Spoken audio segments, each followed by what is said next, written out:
The woman was only 10 years older than her, but often acted in a very motherly way. Round of body and face, Joan did not even look her age, yet she could lecture one like a grandmother. The frown often warned of a lecture being carefully thought out. Annys was not in a humour to endure one, but also knew she loved Joan too much to hurt the woman's feelings by revealing that displeasure with some sharp words. They had been friends and companions, as well as lady and maid, since the day Annys had first come to Glenculloch to meet her betrothed. "Ye are a lass," Joan began.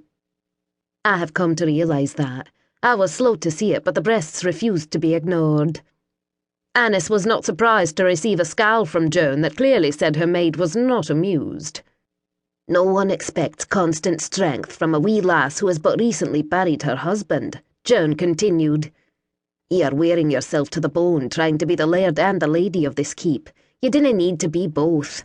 All here willingly heed the lady, have always done so trying to don Sir David's boots is unnecessary." "And if I dinna do it, who will?" "Nicholas." Annys thought on that for a moment. The man had arrived almost 5 years ago. He had claimed that he had spent enough time selling his sword for a living and now wished to settle in one place. David had welcomed the man with open arms, readily training him to lead the other less well-trained men at Glenculloch. Fortunately, no one had complained or taken offence at how the stranger had so quickly moved into place as David's right-hand man. In truth, they had all welcomed his skills.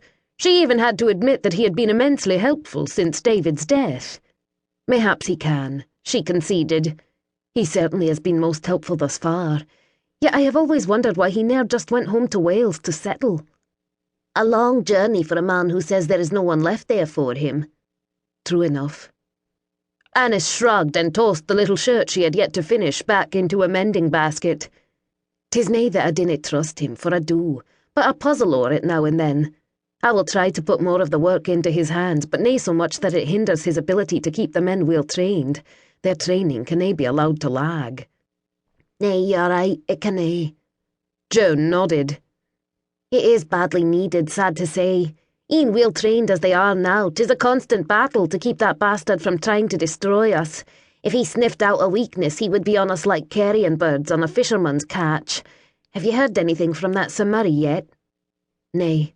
I begin to fear that I have accomplished naught but to send poor young Ian to his death." "Och nay, my lady, dinna allow that fear to prey on your mind. Ian kenned the risks, and he is a clever lad, one who kens weel how to slip about quietly and hide weel when needed. There are many reasons one can see for why he hasna returned yet, many, and a sad fate is but one of them." True. And it was true, Annys thought.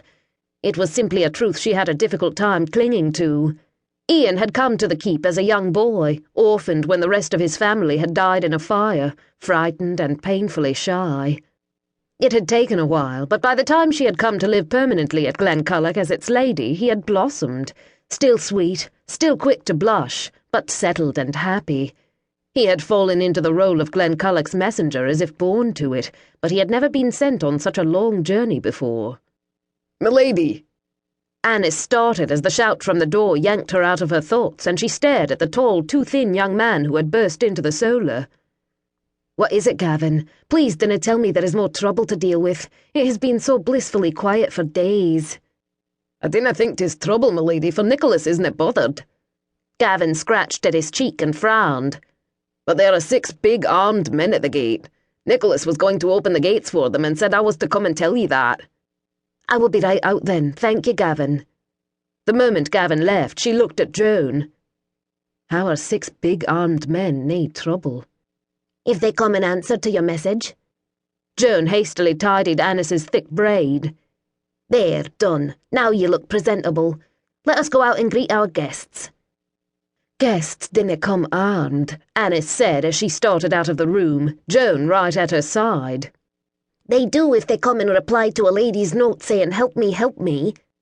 "I didna say help me, help me." "Near enough. No gain in talking on it until we actually see who is here." "Fine, but I did nae say help me, help me." Annys ignored Joan's soft grunt, even though she knew it meant the woman was not going to change her mind. She stepped out through the heavy oak doors and started down the stone steps to the bailey, only to stop short before she reached the bottom.